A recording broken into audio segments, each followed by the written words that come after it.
కుమారుని యొక్కయు పరిశుద్ధాత్మ యొక్కయు నామమున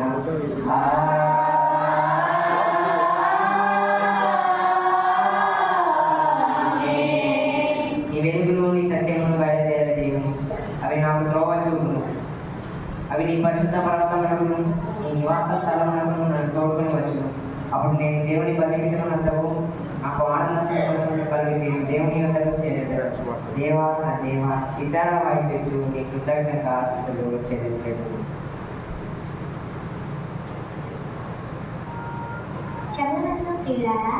యథార్థ హృదయంతో మన తండ్రి దేవుని సమీపించి ఆయన ఎదుట మన పాపములను నమ్ముకొని మన ప్రభు అయిన యేసుక్రీస్తు పేరిట మనకు క్షమాపణ దయచేయమని వేడుకొనుము.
క్షణశక్తి గల దేవ, దీనులకు పాపులకు అగులైన స్వాభావికముగా పాపుల మరియు అపవిత్రుల మరియు తలంపు వలన మాట వలన క్రియ వలన నీకు విరోధముగా పాపము చేసి మరియు మీ వదట ఒప్పుకొనుచున్నాను.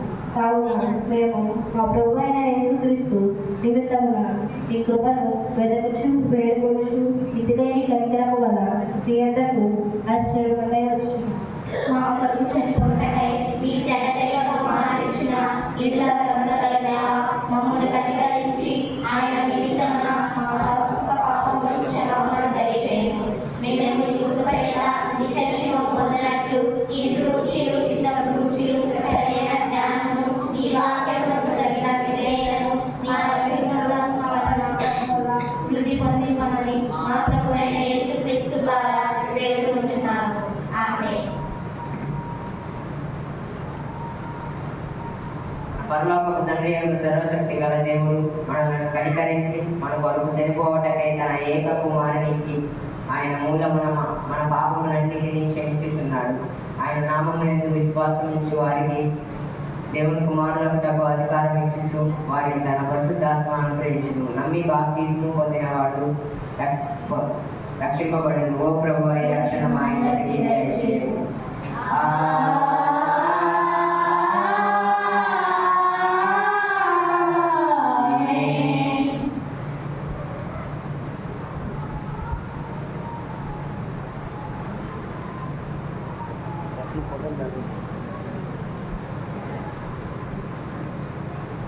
దిగ్వము తర్వాత 21వ ఆరాధన వరకు ఏర్పాటు చేయబడిన ప్రారంభ గీతం. యెహోవా సర్వశక్తి గల రాజా, సర్వలోకం నీ శక్తి కింద ఉన్నది. నీవు ఎన్నోడు మనుషుడు లేనే లేడు. నీవు భూమి ఆకాశంలో ఆకాశం కింద ఆశ్చర్యపరమైన వాటన్నిటినీ కలుగజేసి ఉన్నావు. నీవు సర్వనాకు ప్రభువు. యెహోవా ధర్మశాస్త్రము అనుసరించి నిర్దోషంగా నడుచుకునేవారు ధన్యులు.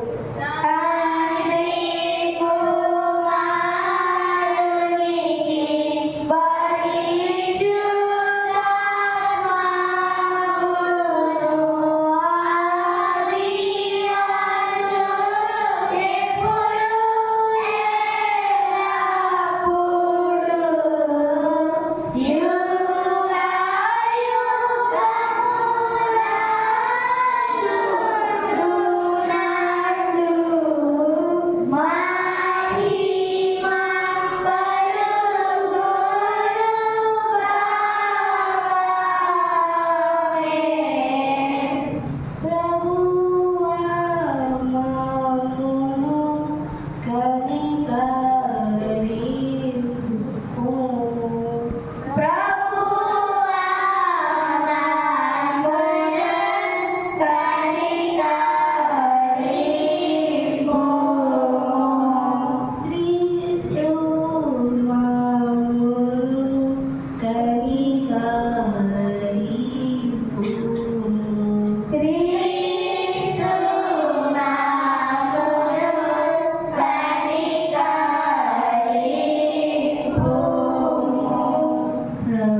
ఎవరి ఇంటినప్పుడు నడిపింపుము.